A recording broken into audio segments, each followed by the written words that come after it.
Hello everyone, Jai Mahakal. I welcome you all in another session of Spoken English Language Program which is based on my book Let's Speak English. तो आइए शुरू करते हैं. अभी जो next topic हमारा आएगा that is your the future perfect tense. इससे पहले हम फ्यूचर कंटिन्यूअस टेंस के बारे में देख चुके हैं. तो फ्यूचर परफेक्ट टेंस में पहला एग्जाम्पल हमारा आता है मैं क्रिकेट खेल चुका होऊंगा, है ना. फ्यूचर में मैं क्रिकेट खेल चुका होऊंगा.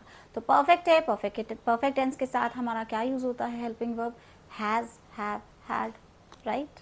तो मैं हूं तो आई के साथ हैव आएगा और विल और शेल में से एक चीज यूज होगी, दैट वुड बी शेल. तो I shall have played cricket. Play का थर्ड फॉर्म आएगा इसमें. Play, played, played. सेकंड भी प्लेड ही होता है, थर्ड भी प्लेड ही होता है, लेकिन हम थर्ड फॉर्म यूज करते हैं. ठीक है. तो I shall have played cricket. तुम क्रिकेट खेल चुके होगे. You will have played cricket. वह क्रिकेट खेल चुका होगा या होगी, दैट इज ही और she will have played cricket. हम क्रिकेट खेल चुके होंगे. We shall have played cricket. और वे क्रिकेट खेल चुके होंगे. They will have played cricket. So these are your affirmative sentences. अब हमारे आते हैं नेगेटिव सेंटेंसेस. मैं क्रिकेट नहीं खेल चुका होऊंगा. तो आई के साथ में हेल्पिंग वर्ब के बाद नॉट आएगा. तो I shell not have played cricket. I shall have not नहीं होगा. I shall not have played cricket. You will not have played cricket. He or she will not have played cricket. हम cricket नहीं खेल चुके होंगे. We shall have not played cricket. और वे cricket नहीं खेल चुके होंगे. They will not have played cricket. So these are your negative sentences. अब नेक्स्ट आते हैं हमारे interrogative sentences. Interrogative sentences में क्या मैं क्रिकेट खेल चुका होऊंगा. तो shall I have played cricket. तो शेल जो है वो पहले शिफ्ट हो जाएगा सब्जेक्ट से. तो नेक्स्ट सेंटेंस आता है क्या तुम क्रिकेट खेल चुके होगे. तो will you have played cricket. क्या वह क्रिकेट खेल चुका होगा या होगी, दैट इज विल ही और शी हैज प्लेड क्रिकेट. क्या हम क्रिकेट खेल चुके होंगे. Shall we have played cricket. क्या वे क्रिकेट खेल चुके होंगे. Will they have played cricket. So these are your interrogative sentences. अब नेक्स्ट आते हैं हमारे interrogative negative, that is प्रश्नवाचक नकारात्मक. तो that is क्या मैं क्रिकेट नहीं खेल चुका होऊंगा. तो that is shall I not have played cricket. क्या तुम क्रिकेट नहीं खेल चुके होगे. Will you not have played cricket. क्या वह क्रिकेट नहीं खेल चुका होगा या होगी, that is will he or she not have played cricket. क्या हम क्रिकेट नहीं खेल चुके होंगे. Shall we not have played cricket. क्या वे क्रिकेट नहीं खेल चुके होंगे. Will they not have played cricket. So these are your interrogative negative sentence. अभी तक हमने जो है the future perfect tense उसके एग्जाम्पल देखा है एक. अब हम नेक्स्ट एग्जाम्पल देखते हैं उसी का ही. पहला जो सेंटेंस हमने देखा था दैट वाज मैं क्रिकेट खेल चुका होऊंगा फ्यूचर में, है ना. अब दूसरा सेंटेंस आता है मैं बाजार जा चुका होऊंगा, है ना. तो that is I shall have gone to the market. तुम बाजार जा चुके होगे. You will have gone to the market. वह बाजार जा चुका होगा या होगी, दैट इज ही और she will have gone to the market. हम बाजार जा चुके होंगे. We shall have gone to the market. वे बाजार जा चुके होंगे. They will have gone to the market. So these are your affirmative sentences, मतलब सकारात्मक वाक्य. अब आते हैं हमारे negative sentences, that is नकारात्मक वाक्य, जिसमें मैं बाजार नहीं जा चुका होऊंगा. तो I shall not have gone to the market. तुम बाजार नहीं जा चुके होगे. You will not have gone to the market. वह बाजार नहीं जा चुका होगा या होगी, दैट इज ही और she will not have gone to the market. हम बाजार नहीं जा चुके होंगे. We shall not have gone to the market. और वे बाजार नहीं जा चुके होंगे. They will not have gone to the market. So these are your negative sentences. अब आते हैं हमारे इंटेरोगेटिव सेंटेंसेस, दैट इज क्या मैं बाजार जा चुका होऊंगा. तो shall I have gone to the market. क्या तुम बाजार जा चुके होगे. Will you have gone to the market. क्या हम बाजार जा चुका होगा या होगी, that is will he or she have gone to the market? क्या हम बाजार जा चुके होंगे? Shall we have gone to the market? क्या वे बाजार जा चुके होंगे? That is, will they have gone to the market?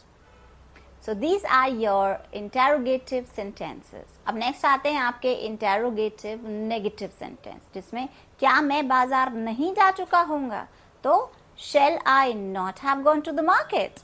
क्या तुम बाजार नहीं जा चुके होगे? Will you not have gone to the market? क्या वह बाजार नहीं जा चुका होगा या होगी? That is, will he or she not have gone to the market? Not के साथ have आएगा, has नहीं आएगा, ध्यान रखिएगा इस बात का. Then क्या हम बाजार नहीं जा चुके होंगे? Shall we not have gone to the market? क्या वे बाजार नहीं जा चुके होंगे? That is, will they not have gone to the market? So these are your interrogative negative sentences. So अभी तक हमने जो continuation order में देखा है, that is the future perfect tense. इसका एक और example हम देखते हैं. तो that is मैं गाना गा चुका होऊंगा. तो I shall have sung a song. Sing, sang, sung. Third form आएगा. I के साथ shall है, shall और I के साथ have लगता है, has नहीं लगता है. ठीक है. और verb की थर्ड फॉर्म लगेगी. तो I shall have sung a song. तुम गाना गा चुके होगे. You will have sung a song. वह गाना गा चुका होगा या होगी. That is, he or she will have sung a song. हम गाना गा चुके होंगे. We will have sung a song.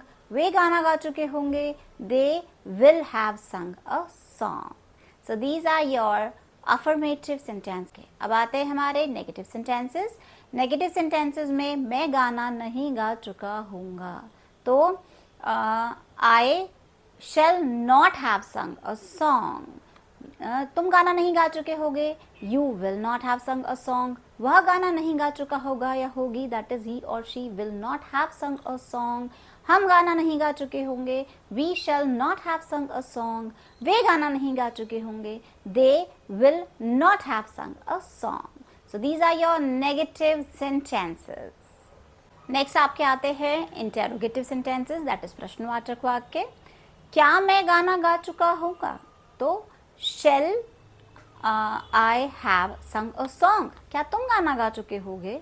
Will you have sung a song? क्या वह गाना गा चुका होगा या होगी. That is, will he or she have sung a song? क्या हम गाना गा चुके होंगे? Shall we have sung a song? क्या वे गाना गा चुके होंगे? Will they have sung a song? So these are your interrogative sentences. Next आता है हमारा interrogative negative, that is प्रश्नवाचक नकारात्मक. That is, क्या मैं गाना नहीं गा चुका हूँगा? तो Shall I not have sung a song? क्या तुम गाना नहीं गा चुके होगे? Will you not have sung a song?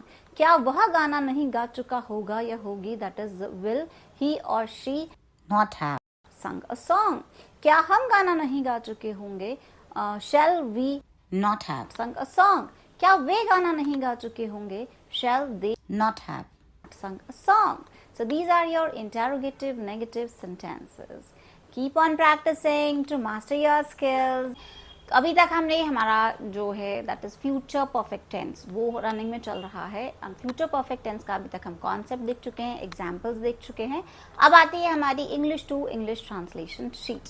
तो सबसे पहला सेंटेंस जिसमें अफर्मेटिव सेंटेंसेस हैं, that is the first sentence was, जो कि हमारा कंटिन्यूस हमारे जो स्टार्टिंग से चले हुए आ रहे हैं सेंटेंसेस, हम उन्हीं का कन्वर्जन कर रहे हैं. That is he write a letter to his friend. तो इसमें क्या होगा? वह अपने मित्र को पत्र लिख चुका होगा. तो he will have written a letter to his friend. Next sentence आपका आता है the old beggar beg alms every day. तो the old beggar will have begged alms every day. An intelligent student work hard intelligently. That is, मैं देख रहा हूँ, मैंने कुछ नहीं कहा. An intelligent student will have worked hard intelligently. Next sentence आपका आता है one of his friends compose a poem. That is, one of his friend will have composed a poem. And another sentence is we participate in dance. So we shall have participated in dance. So these are your affirmative sentences. Then आपके negative sentence आते हैं. I compose a poem. तो I shall not have composed a poem. I compose a song. I shall not have composed a song. आपका next sentence आता है that is the old beggar beg alms every day. तो the old beggar will not have begged alms every day. Then we have they work hard.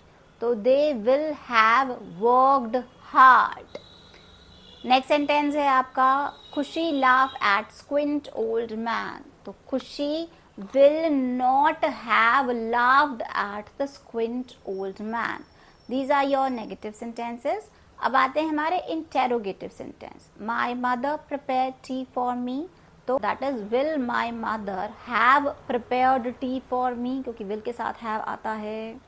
Then next sentence is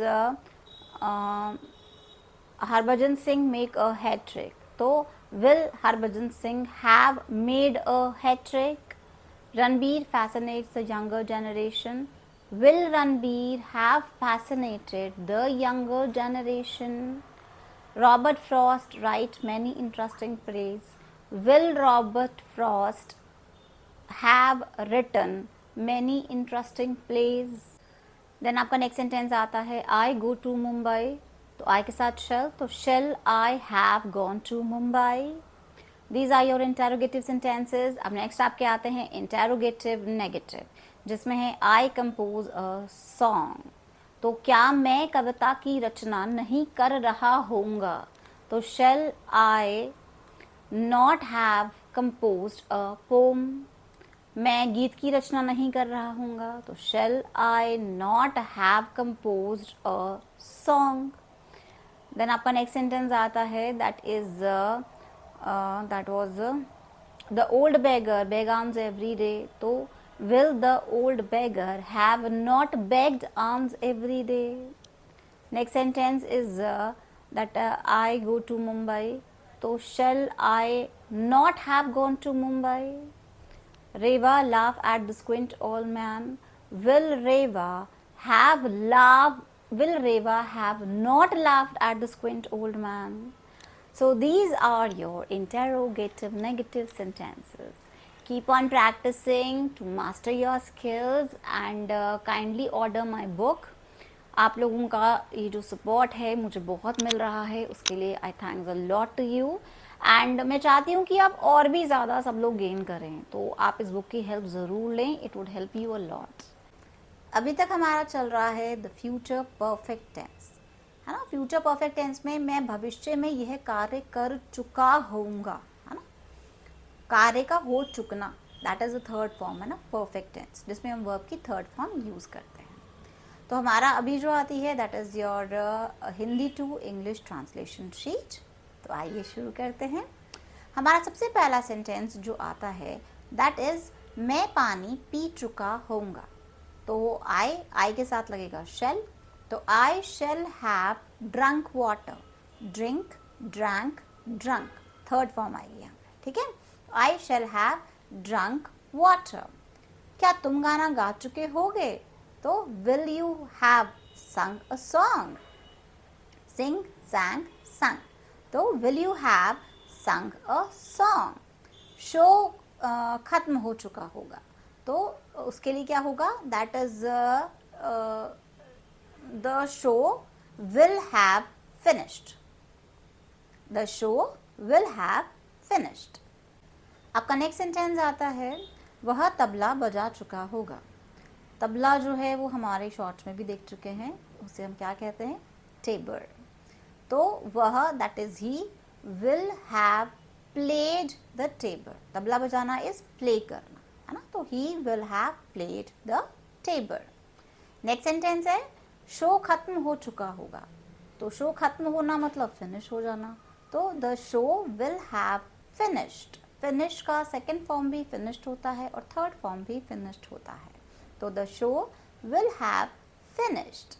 then आपका next sentence आता है, क्या चलचित्र समाप्त हो चुकी होगी? चलचित्र क्या होता है? दैट इज सिनेमा, मूवी, है ना? चलचित्र इज मूवी इन इंग्लिश. तो will the movie have finished, will के साथ हैव आता है, हैज नहीं आता, इसका ध्यान रखिएगा. तो will the movie have finished, क्या चलचित्र समाप्त हो चुकी होगी. देन आपका नेक्स्ट सेंटेंस आता है, दैट इज क्या चिड़िया चहचहा चुकी होगी? तो चिड़िया का चहचहाना इज चिर्प, है ना, बर्ड चिर्प. तो will the bird have chirped, will the bird have chirped. आपका नेक्स्ट सेंटेंस आता है, हम अध्याय समाप्त कर चुके होंगे. अध्याय मतलब चैप्टर, है ना? तो हम हैं तो वी के साथ लगेगा शेल. तो we shall have finished the chapter. समाप्त करना फिनिश भी हो सकता है और हमारा चैप्टर को कंप्लीट करना भी हो सकता है. तो we shall have completed the chapter और we shall have finished the chapter, both are correct. Fine. आपका नेक्स्ट सेंटेंस आता है, तुम्हारे घर सामान पहुंच चुका होगा. सामान को हम नॉर्मली लगेज भी कह सकते हैं और गुड्स भी कह सकते हैं, है ना? तो the goods will have reached your house, the luggage would have reached your house. Would जो है थोड़ी प्रोबेबिलिटी शो कर रहे हैं, लेकिन अभी हम यहाँ पर परफेक्ट टेंस के बारे में देख रहे हैं. तो दैट इज विल और शेल का यूज होगा. तो the goods will have reached your house और the luggage would have will have reached your house.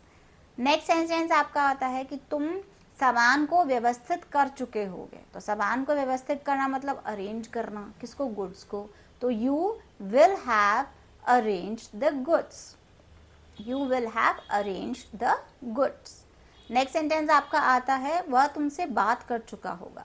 तो he will have talked to you. talk simple word है, इसके लिए हम दूसरा वर्ड यूज कर सकते हैं, that is communicate. तो he will have communicated with you, he will have communicated with you. Then आपका नेक्स्ट सेंटेंस जो है दैट इज क्या तुम्हारा रिश्ता पक्का हो चुका होगा. तो पक्का होना मतलब फाइनलाइज हो जाना, है ना? रिश्ता इज रिलेशनशिप. तो तुम्हारा है तो यू के साथ हम विल यूज करेंगे. तो will your relationship have finalised, will your relationship have finalised. आपका नेक्स्ट सेंटेंस आता है, हाँ हमारा रिश्ता पहले से और भी ज्यादा शानदार हो चुका होगा. शानदार का मतलब हो सकता है वंडरफुल या स्प्लेंडेड. तो yes, our relation will have become more wonderful. या हम कह सकते हैं yes, our relation will have become more splendid. So this is the sentence. अब हमारा नेक्स्ट सेंटेंस जो आता है दैट इज धोबी कपड़े धो चुका होगा. धोबी कौन होता है? वॉशरमैन, है ना? तो washerman will have washed the clothes. Washed, है ना? तो 3 दैट इज ईडी लगता है उसमें, थर्ड फॉर्म में भी. तो the washerman will have washed the clothes. आपका नेक्स्ट सेंटेंस आता है, मैं सेब खा चुका हूँगा. तो I shall have eaten the apple. Eat, ate, eaten. I shall have eaten the apple. इसके लिए हम एक और यूज कर सकते हैं, eaten के बदले had word, है ना? तो I shall have had the apple. This sentence is also correct. Fine.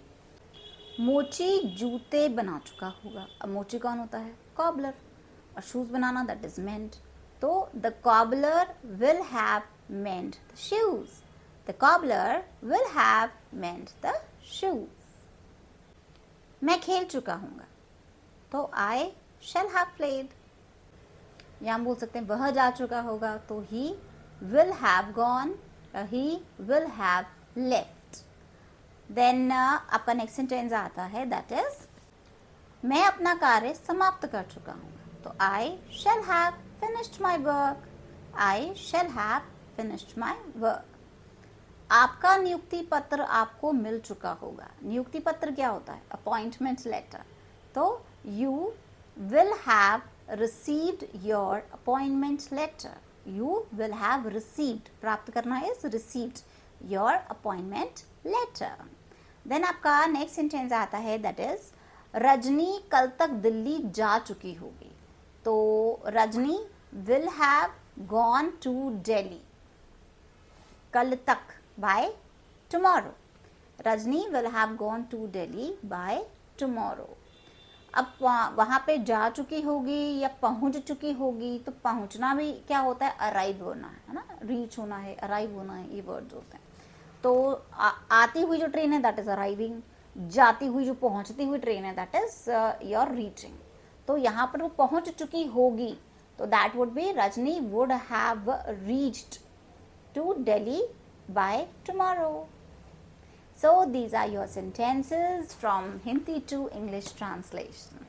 Keep on practicing to master your skills and do take very good care of yourself. See you in the next session. Till then, bye.